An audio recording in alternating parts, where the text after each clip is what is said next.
je vais vous montrer ce qu'on a fait en pratique, en génomique, sur le sport. Alors, donc l'objectif, c'est bien de connaître l'ADN. Depuis les experts, maintenant, tout le monde sait ce que c'est que l'ADN. L'ADN, c'est le support de notre hérédité. Et le support de notre hérédité, en fait, il est codé avec 4 lettres, 4 bases différentes, A, C, T, G, qui donc s'étend tout au long de cette molécule d'ADN. Et notre objectif en faisant de la génomique, c'est de connaître est-ce que le cheval il est A, C, T, G en différents points du génome. Il y a 3 milliards de paires de bases le long de ce génome. On cherche, nous, à en connaître 670 000, ce qui est déjà pas mal. Donc, on a notre cellule, on extrait nos chromosomes de la cellule, et puis ces chromosomes, donc c'est la succession de ces bases A, C, T, G, et donc on a pour un cheval, tout un mot fait de A, C, T et G, grâce à cette petite outil qu'on appelle une puce SNP, et qui permet donc au niveau technologique, il suffit de mettre un petit peu d'ADN du cheval, donc prélever du sang, des crins, et puis on sait s'il a CTG en 670 000 points de l'ensemble de son génome. Donc un outil techniquement assez fabuleux. Alors les chevaux qu'on a génotypés sont issus en fait de 2 projets financés une fois encore par l'INRA, l'IFCE et le fonds EPRON. Un vieux projet qui était Job SNP et puis le projet SOGEN. Tout ça aboutit aujourd'hui, on a 3600 chevaux de sport génotypés. Alors nous, on est assez contents, évidemment, par rapport aux millions de vaches, ça fait assez ridicule. Mais voilà, c'est toujours ça de prix. Et ces 3600 chevaux génotypés, ils se répartissent, on a environ 1000 étalons qui sont pairs de produits et ont des performances en compétition de saut d'obstacles. On a évidemment génotypé nos chevaux qui avaient été mesurés aux allures, à la morphologie et en saut en liberté, une petite perte en charge. Et puis, tous ces chevaux, et la majorité de ces 3600 chevaux, ils ont eux-mêmes des performances en compétition. Non seulement il y en a 1000 qui sont parents de chevaux qui ont des performances, mais ils sont eux-mêmes performeurs. Et même, on peut dire quand même qu'on commence à avoir une bonne vision d'ensemble de la population qui est en compétition, parce que les 1000 étalons qui ont été génotypés, ils sont aujourd'hui parents de 100 000 chevaux qui ont des performances en compétition. Donc, on va quand même pouvoir mettre en relation leur génome avec ce qu'ont fait les descendants. Et puis, sur les 670 000 lettres de l'ADN dont je parlais précédemment, il y en a que 400 000 qui finalement ont été efficaces parce que qui sont différentes d'un cheval à l'autre, parce que s'ils sont tous pareils, forcément, ça donne pas beaucoup d'informations sur ce que ça peut faire comme différence au niveau de performance. Alors, une fois qu'on a ce génome, la première chose qu'on fait, c'est ce que vient de vous dire la présentation précédente. Si on regarde les gènes d'intérêt, alors moi j'appelle ça des gènes à effet majeur, mais voilà, c'est la même chose. C'est ces gènes d'intérêt. Les gènes d'intérêt, c'est ceux qui vont avoir une forte influence sur le phénotype. Alors parmi ces gènes d'intérêt, nous, ce qui peut nous intéresser, c'est les robes. On connaît les gènes qui permettent de savoir quelle est la robe du cheval. Et maintenant, on peut facilement savoir si, par exemple, un bœuf va produire ou non des talons en génotypant le gène correspondant. Donc, ça donne l'information sur la robe. Ça donne des informations sur les maladies monogéniques, c'est-à-dire les maladies qui vont être régies par une seule mutation sur un seul gène va rendre l'individu malade ou pas. C'est le cas du syndrome du poulain fragile qui anime la communauté des chevaux de sport depuis quelques années maintenant. Et je vais revenir après sur ce cas du syndrome du poulain fragile. Ensuite, il y a des caractères qui, eux, sont pas régis par un gène, comme les robes ou les maladies monogéniques, mais où quelques gènes peuvent avoir un effet très important. C'est le cas de la taille, et ça, la taille, on l'a retrouvée dans nos échantillons à nous. Alors, pour retrouver ça, on fait des statistiques, et en fait, c'est tout bête. On fait un test pour chacun de nos 400 000 SNP, donc là, tous les points qu'on voit sur cette courbe-là, c'est un test statistique qui a été fait sur chacun des SNP. On range les SNP comme ils sont sur le génome. Alors, chaque couleur différente, c'est un chromosome différent. Donc, on a le chromosome 1, le chromosome 2, le chromosome 3 et ainsi de suite. Et puis, on fait le test. Et plus le test est important, plus ça veut dire que la différence de base sur ce marqueur-là va avoir un effet sur le caractère qu'on est en train de mesurer. Et là, il n'est pas très difficile de voir que, effectivement, le chromosome 3, il y a manifestement un SNP qui a un très fort effet sur la taille.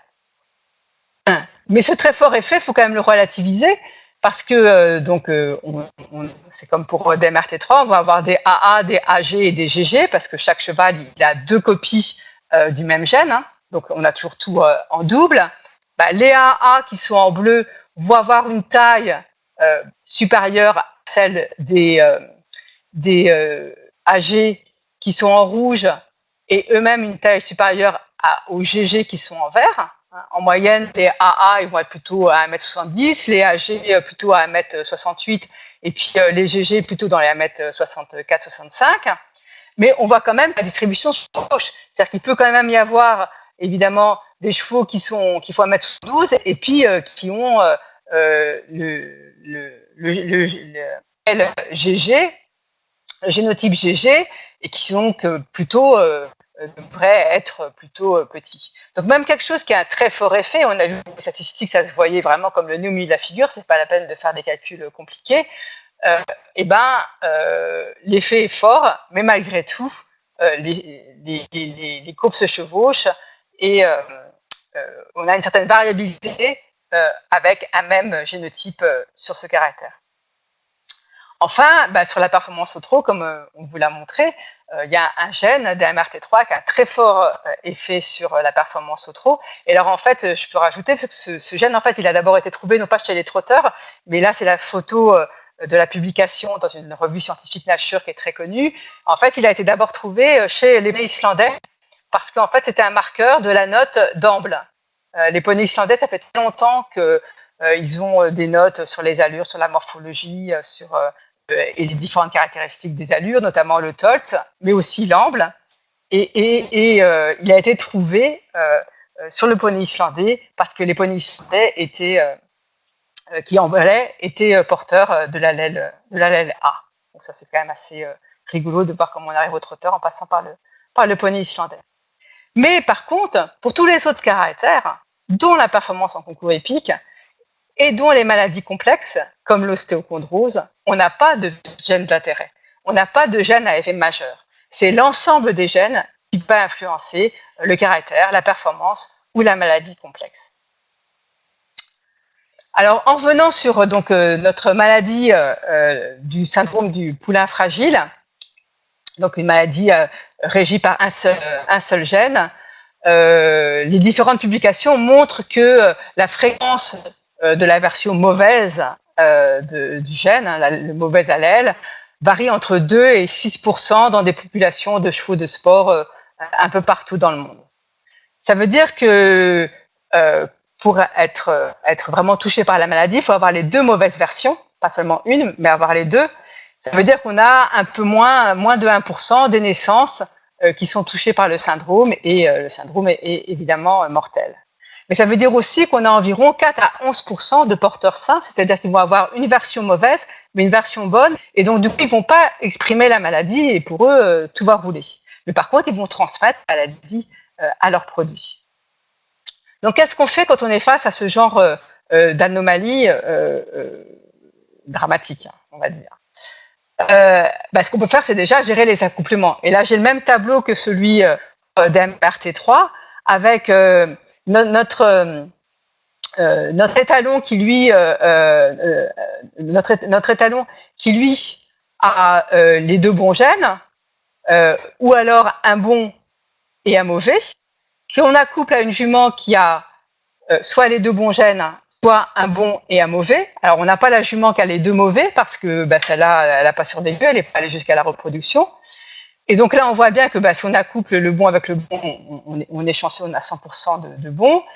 Tant qu'on accouple un étalon ou une jument qui ont 2 bons avec un bon et un mauvais, en fait, on voit rien. C'est-à-dire que les poulains vont bien, mais par contre, les poulains vont être porteurs. Et c'est que uniquement dans le cas où on accouple une jument avec un bon mauvais et avec un bon mauvais, qu'on va avoir un quart des poulains qui vont mourir à la naissance. Donc, en connaissant le génotype de chacun des reproducteurs, on peut gérer les accouplements. Alors on pourrait dire aussi, j'aimerais bien gérer ma population et puis éradiquer cette fichue maladie de ma population. Pour éradiquer la maladie, c'est bien simple, on se dit on va supprimer tous les porteurs sains, ceux-là, on ne va pas leur donner le droit de se reproduire, que ce soit les étalons, voire même que les juments. On a vu avec la fréquence pour le syndrome du poulain fragile qu'on a environ 10% des naissances vivantes qui sont en porteurs sains. Bon, donc après tout, on élimine ces 10%, et bien tant pis, ils ne sont pas reproducteurs. Mais ça, c'est avec une maladie. Potentiellement, comme on vient de le dire, on va trouver, en cherchant bien, d'autres problèmes du même type, d'autres maladies qui traînent à droite à gauche dans la population.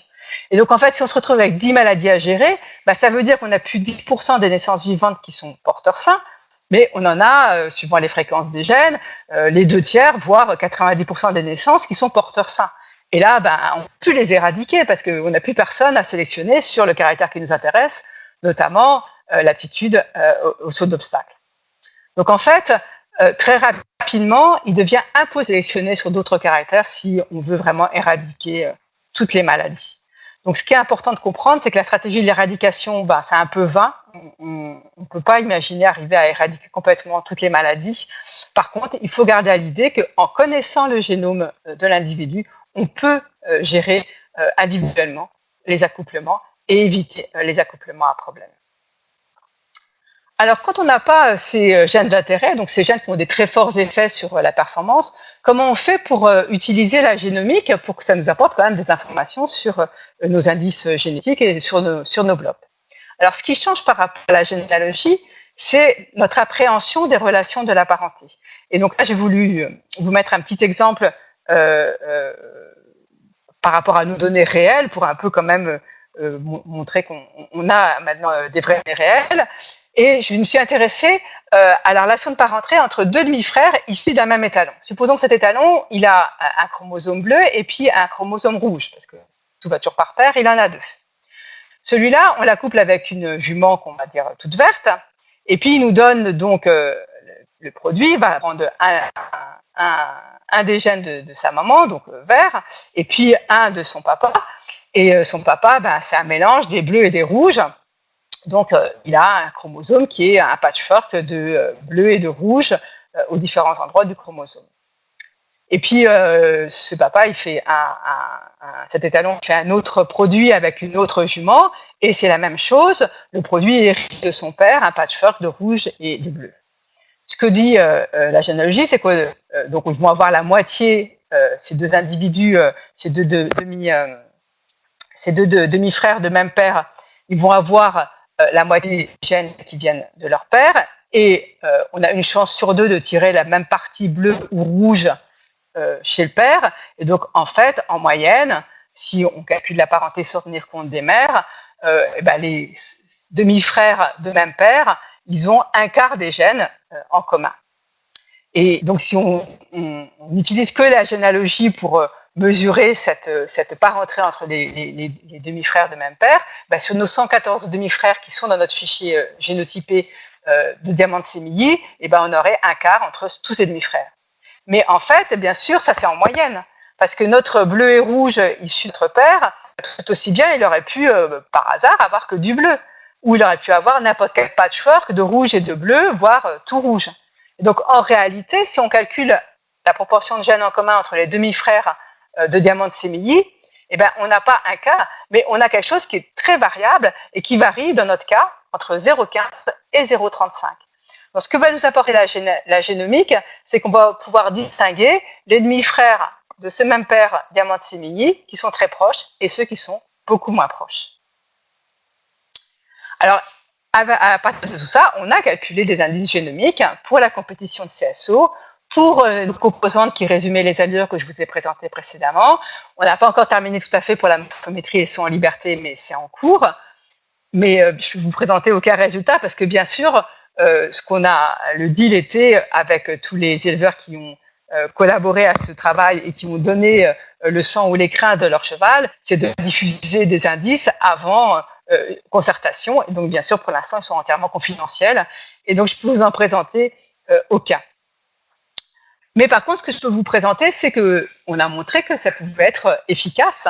Alors, pour montrer cette efficacité, je me suis dit, bah tiens, notre objectif, c'est de prédire la performance en CSO d'un jeune cheval, alors qu'il n'est pas encore sorti en compétition et que donc il n'a que 3 ans. Qu'est-ce que j'ai à ma disposition pour prédire cette performance en CSO? Je vais me situer dans différentes conditions. Je vais me dire, bah tiens, je vais prendre un gène, un seul gène. Je vous ai dit qu'il n'y avait pas de gène majeur, de gène d'intérêt important en CSO pour le CSO, mais après tout, je me dis, ben, soyons fous, prenons qu'une seule des 418 000 bases de l'ADN qu'on a pu génotyper. On peut aussi utiliser au niveau génétique notre critère d'accélérométrie plané lors du saut en liberté. Après, on peut être un peu plus ambitieux et se dire, bah oui, mais enfin quand même, on a pu juger ces chevaux montés. On a plus d'informations qu'uniquement la génétique pour prédire la performance en CSO. Et puis, on peut utiliser notre indice génétique classique, notre BSO, et puis notre BSO agrémenté de la génomique. Et ce qu'on a pu montrer sur notre effectif de chevaux, c'est que si on prend qu'une seule des bases, eh ben, on n'arrive pas à prédire la performance en CSO du cheval de 3 ans. Si on prend notre saut en liberté, déjà, ça s'améliore. Et le jugement améliore encore les choses parce que le jugement du saut monté introduit plus de caractère et peut-être aussi plus de subjectivité parce que le juge, lui, il connaît le père du cheval, ce que ne connaît pas l'accéléromètre. Et puis, on peut utiliser notre indice génétique et là, on est encore meilleur pour prédire la performance en CSO. Et la génomique, c'est le petit plus en plus pour prédire la performance en CSO. Alors, le petit plus en plus, on n'a peut-être pas une bonne idée de ce que donne 0,05, 0,10, 0,20, 0,40, mais ça peut s'illustrer très simplement. Et à partir de nos données réelles, on a prédit la performance en CSO de nos 1300 chevaux génotypés nés à partir de 2012 en partant d'indices qui ont été calculés en coupant le fichier et donc en utilisant la performance en compétition que des chevaux que jusqu'en 2015. Donc ces chevaux nés en 2012 n'ont pas ont finalement eu des performances, mais dans le fichier de test, il n'y avait pas de performance. Et on n'a utilisé que les performances des apparentés de 1985 à 2015. Et on a introduit le génome, évidemment, de ces chevaux-là et la généalogie. Et ce qu'on montre, c'est que en fonction de l'indice génomique, on a bien, alors c'est moins sonnant et trébuchant qu'avec les gains en course, mais c'est exactement la même chose. À partir de l'indice génomique, on a bien la performance en CSO qui augmente en fonction de cet indice. Et donc, finalement, qu'est-ce qui change aujourd'hui en génomique? Ce qui change quand même de façon considérable, c'est que tous ces outils de génotypage ont des coûts qui baissent de façon très importante, même pour les chevaux et pas uniquement pour les bovins. C'est-à-dire qu'on est parti d'outils de génotypage qui coûtaient près de 200 € par cheval à des outils qui aujourd'hui coûteront environ 20 €, mais 20 € à condition que ce soit un génotypage de masse et donc non seulement les selles français s'y mettent, mais aussi les autres races de chevaux actuellement en contrôle de filiation. Et en fait, si l'ensemble des races qui sont actuellement en contrôle de filiation se dit troquons notre outil actuel de contrôle de filiation pour un outil de génotypage plus large où on génotype l'ensemble de ces ASNP, c'est à peine plus cher avec 20 € par rapport à ce que coûte actuellement un contrôle de filiation. Et qu'est-ce que ça donne? Ça donne des informations sur les robes, des informations sur les gènes majeurs des maladies, un contrôle de filiation évidemment, même une assignation de parenté, c'est-à-dire que non seulement on peut contrôler si le produit est bien le produit de son père et de sa mère, mais on peut aussi, pour un produit dont on ne sait pas les parents, retrouver le père et la mère, et il va évidemment avoir une évaluation génomique dont la précision, qui vous avez vu un peu ténue actuellement, va augmenter au fur et à mesure de l'augmentation des effectifs. Et c'est surtout pertinent sur des caractères qui sont difficiles à mesurer. Alors autant le CSO, c'est mesuré en grand nombre, autant les accéléromètres et la morphologie, ce ne sera jamais mesuré en très grand nombre, en tout cas autant que la performance en CSO. Et là, l'évaluation génomique trouve tout son sens. Je vous engage bien sûr à à chercher plus d'informations sur la génétique sur le site de l'IFCE. Et une fois encore, je remercie les éleveurs, bien sûr, tout le staff de l'IFCE et du Sud Bruxelles français qui nous ont aidés, de l'école vétérinaire d'Alfort et de l'INRA, ainsi que Harmonique Richan, qui est notre nouvelle ingénieure de génétique à l'IFCE et qui a réalisé toutes ces évaluations. Merci.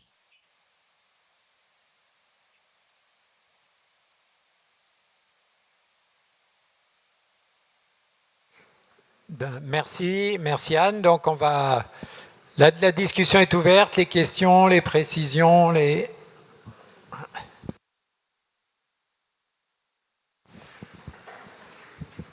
Oui, bonsoir Anne. Une question concernant le problème du foal fragile. Comment est-ce que vous avez fait pour recenser le nombre de cas de naissance qui ont entraîné des décès liés à cette maladie-là? Parce que c'est essentiel pour déterminer qu'il s'agit d'une maladie monogénique ou pas. Et il m'a semblé, quand on s'était intéressé à ce problème-là l'année dernière, qu'on avait très peu de naissances caractérisées comme ayant abouti à une mort à cause de ce syndrome du foal fragile. Comment est-ce que vous avez fait pour les compter? Alors en fait, sur celles français, on ne les a pas comptés. Si vous avez bien vu sur la diapo, les seuls endroits où on les a comptés, c'est le KWPN, c'est au Brésil sur des chevaux de sport, donc dont des selles français, mais il y avait un mélange de chevaux allemands et de chevaux brésiliens. Et puis j'ai oublié la quatrième race, mais en selles français actuellement on les a pas comptés. Par contre, le gène a bien été mis en évidence, la mutation a bien été mise en évidence, donc voilà, il y a une maladie à ce gène, ça c'est incontestable. Mais la fréquence dans le sel français, je la connais pas. Et est-ce qu'il est absolument acquis définitivement que c'est une maladie monogénique, ou est-ce qu'il ne pourrait pas y avoir d'autres facteurs engagés? Parce que si on calcule très rapidement, sans rentrer dans les détails, mais un étalon porteur de ce gène devrait avoir dans l'ensemble de la population 2,5% de ses naissances, c'est-à-dire 10% des juments qui sont porteuses, un quart de celles-là donnerait des doubles porteurs du gène négatif, ça ferait 2,5% des naissances qui mourraient de foal fragile. Si c'était le cas, on en aurait entendu parler. La proportion des naissances, elle est inférieure à 1%. Elle est de 0,04%. Parce qu'en fait, il faut avoir à la fois chez le père et à la fois chez la mère. Et donc, si on a 10% multiplié par 10%, ça fait moins de 1%. Donc, en fait, la proportion de naissances atteintes, elle est très faible. Enfin, elle est très faible. Elle est toujours trop grande pour celui qui l'a. Mais elle est très faible. Est-ce que ça ne vaudrait pas la peine d'essayer de le vérifier sur la population du sel français, par exemple? Ce qui serait pertinent, c'est sûr, c'est d'avoir quelle est la fréquence réelle chez le sel français. Parce que là, on a des vétérinaires équins on a des vétérinaires équins dans la salle, et pour l'instant, j'en ai pas encore beaucoup rencontré qui me rapportaient avoir été confrontés avec ce syndrome. Donc en fait, moi, je m'inquiète en tant qu'étalonnier sur est-ce qu'on est bien certain que le facteur monogénique est le seul responsable, ou est-ce qu'il peut y avoir d'autres facteurs déterminants? Est-ce que ça ne peut pas être un syndrome polygénique? Non, ce n'est pas un syndrome polygénique. Ça ne veut pas dire qu'il n'y a pas d'autres choses qui peuvent influencer, mais il y a une mutation pour cette maladie-là vraiment caractérisée. Par contre, voilà, la fréquence est quand même très faible, et si ça se trouve, elle est encore plus faible chez celle français que chez KWPN, j'en sais rien. On ne peut pas... Voilà, c'est possible.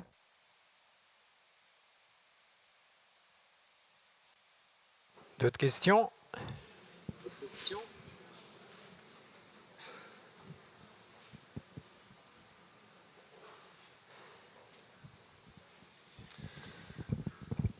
Oui, donc bonjour Anne.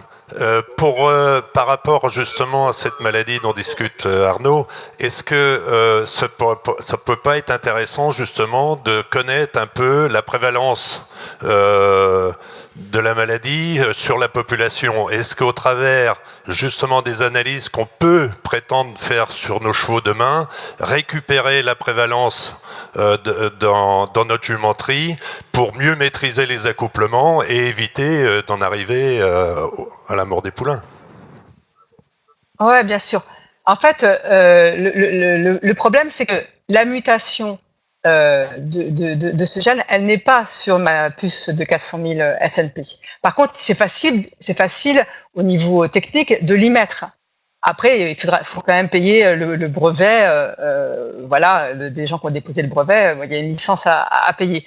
Par contre, au niveau technique, quand je dis on pourrait génotyper de façon large un grand nombre de naissances de la population celle française, c'est avec une puce qui sera adaptée à notre contexte et donc avec les gènes qui nous intéressent. Et dont les gènes qui nous intéressent, bien sûr, c'est gènes de maladie. Après, je pense que ce serait vraiment intéressant, effectivement, de savoir quand même quelle est la fréquence avant si la fréquence est très faible, il n'y a pas besoin de faire un gros effort d'éradication ou de je ne sais quoi, ou de génotyper tout le monde si la fréquence est très faible, bien sûr, oui. Mais ce serait intéressant de la connaître pour justement savoir quoi faire. Donc aujourd'hui, comment procéder pour connaître la fréquence de la maladie? Il faut génotyper un échantillon, disons, comme la fréquence est quand même assez faible, moi je dirais qu'il faut bien un échantillon d'au moins 100 ou 200 chevaux pour estimer à peu près la fréquence. 100 à 200 chevaux, pas plus. Les étalons. Ce qui serait bien, c'est d'avoir les étalons, parce que c'est eux qui... Oui, forcément, la diffusion est forcément plus large par les étalons, mais... Ouais. Dans les articles que j'ai mentionnés, si j'ai bonne mémoire, les Brésiliens devaient avoir dans les 500 ou 600 chevaux.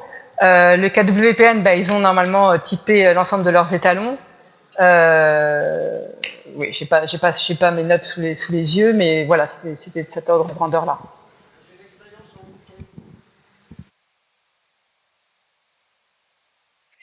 Il se trouve qu'au moment je suis éleveur de bovins blondes d'Aquitaine et de moutons Texel en plus des chevaux. Il se trouve qu'au moment de la vache folle, des scientifiques ont découvert un gène de résistance chez les moutons à la tremblante du mouton, qui est une maladie cousine germaine, une maladie à prion qui est cousine germaine de la fameuse tremblante, de la fameuse vache folle. Donc on nous a demandé, comme on avait découvert le gène, on nous a demandé d'éradiquer les gènes sensibles à la tremblante du mouton. La façon la plus rapide, ça fait pas très mal. Il suffit de n'utiliser que des étalons, enfin dans ce cas-là c'était des béliers à RR, et on se rend compte que très rapidement, même avec une population neutre de brebis, très rapidement, en 4 ou 5 générations, il reste un reliquat de gènes défavorables. Alors je pense que si on avait vraiment des problèmes avérés, ce qui n'est pas sûr, parce que après tout, il n'y a pas trop à se faire de soucis, mais effectivement, il faudrait être vigilant sur les étalons et ça peut aller très très vite, sans même se faire de problème sur les femelles. Moi, c'est ce que j'ai fait dans le cas de mes brebis. La plupart des éleveurs ont éradiqué dans les brebis aussi. Moi, je ne suis pas allé trop loin, je n'ai pas voulu perdre ma diversité génétique parce que je trouvais que c'était vraiment... En plus, on avait très peu de gènes de résistance et on nous demandait de garder que le gène de résistance. Il y avait 4 allèles différents et on nous demandait d'en garder que 1. Et dans ma race, l'allèle résistant était très très peu présent. Mais en procédant en utilisant d'abord des béliers ayant un gène et ensuite des béliers ayant 2 gènes, très rapidement, on a une population. Il y a la même chose aujourd'hui dans le bovin. On est en train, dans plusieurs races, de mettre en place des bovins sans cornes. Et c'est très long au début pour les premiers producteurs, mais ça peut aller très vite. Une fois qu'on aura suffisamment de reproducteurs mâles, on arrive à avoir des 100% de population on va tendre vers le 100% de population assez rapidement. C'est même incroyable. 4-5 générations d'homozygotes et on fait disparaître des gènes plus légers, quoi. Voilà. Donc n'ayez pas trop peur, ça fera pas de mal. Ouais, mais ça a quand même ses limites parce qu'au bout d'un moment, on a toujours d'autres, chez les bovins notamment, on a toujours d'autres anomalies. On ne peut pas toutes les éradiquer. Alors le problème de la tremblante, c'est quand même que ça touchait l'alimentation humaine. Si vous voulez, et une fois qu'on a eu arrangé la tremblante, on a eu la tremblante atypique. Alors attendez. En ce qui concerne la tremblante, si vous voulez mon avis pour la tremblante, on a simplement financé des laboratoires parce que jamais la tremblante n'a posé de problème sanitaire en humaine et on n'a jamais eu de mouton qui ait eu la vache folle. Mais je vais me bombattre sur ce sujet-là, c'est quand même resté. Je suis d'accord. Mais je pense qu'il pour moi, il faut pas paniquer. Il faut juste se dire que l'information n'est pas toujours si dramatique que ça, et que, il y en a un qui aura l'un, et il y en a l'autre qui aura l'autre, et puis et puis aussi ceux qui sont bons et ceux qui sont mauvais, et donc au bout du compte, il restera une marge de manœuvre relativement importante.